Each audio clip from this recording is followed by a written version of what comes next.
On en parle d'ailleurs à l'instant avec l'inspecteur André Durocher du service de police de la Ville de Montréal. Monsieur Durocher, bonjour. Bonjour, Mme Blais. Donc, des interventions comme celle-ci, est-ce que vous en avez eu quelques-unes à faire hier?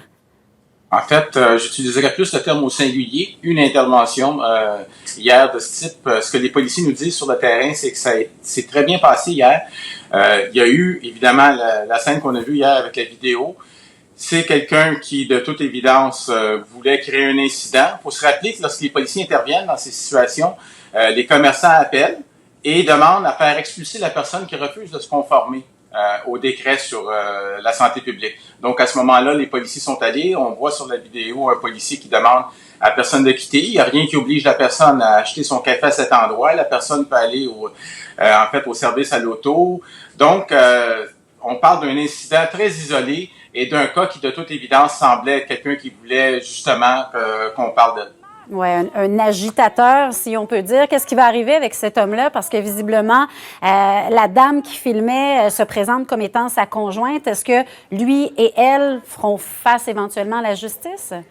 Au moment où on se parle, il n'y a que la personne qu'on voit sur la vidéo qui va faire face à des accusations, de toute évidence, semblerait des accusations d'entrave à un agent de la paix. Il faut se rappeler hier que au commerce en question, les commerçants ont appliqué, en fait, se sont comportés de ce qu'on attend. C'est donc dire que pas de confrontation physique avec les personnes qui ne veulent pas se conformer. Ils avisent les personnes dans un but de sensibilisation. Si la personne se conforme, ça va bien. Même nos policiers, on leur demande, lorsqu'ils interviennent pour, en ce qui concerne le port du masque, d'y aller en sensibilisation d'abord, ce qui fonctionne dans 99,99% des cas.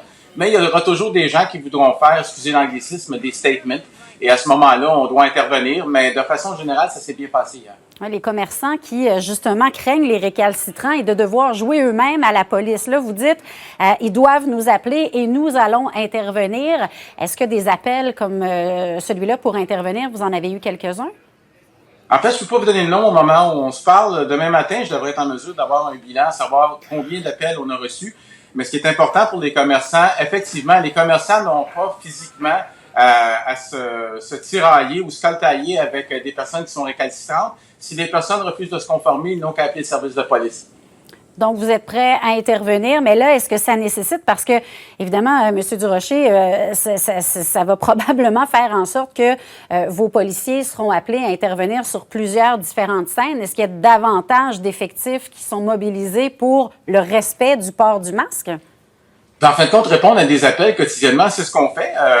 Et on a les effectifs suffisants pour répondre. Mais comme je vous le dis, pour avoir parlé à des policiers qui étaient sur le terrain hier, ils disent que de façon générale, ça va très bien. Lorsque les commerçants, dans un premier temps, font un rappel aux gens qu'il faut porter le masque, les gens se conforment. Des fois, s'il y a des gens qui sont un peu plus récalcitrants, ils vont dire « Monsieur, madame, si vous refusez de porter le masque, je vais vous devoir demander de quitter, sinon je vais appeler la police. » Et souvent, ça va fonctionner. Les gens vont dire, bon, mais c'est vrai. De toute façon, lorsqu'on y pense, il n'y a rien qui nous oblige à aller dans un commerce X ou Y. Donc, à ce moment-là, il y a toujours des alternatives qui sont possibles. Parfait. Et juste en terminant, à vos yeux, quand vous avez vu la vidéo qui a circulé abondamment là, sur les différents réseaux sociaux hier de cette intervention dans un Tim Hortons, l'intervention de vos policiers, c'était ce qu'il y avait à faire? En fait, on ne veut pas commenter un incident particulier. La seule chose que je peux dire, c'est ce qu'on dit à nos policiers lorsqu'ils interviennent. Dans un premier temps, de rappeler aux gens les consignes de la loi. Je vous laisse libre choix de voir sur la vidéo que c'est ce que les policiers ont fait. Et à ce moment-là, on y va toujours dans une première phase de sensibilisation avant d'y aller dans la répression. Et de plus en plus, ce genre de scène-là, on le voit, là, se retrouve presque indéniablement sur les réseaux sociaux.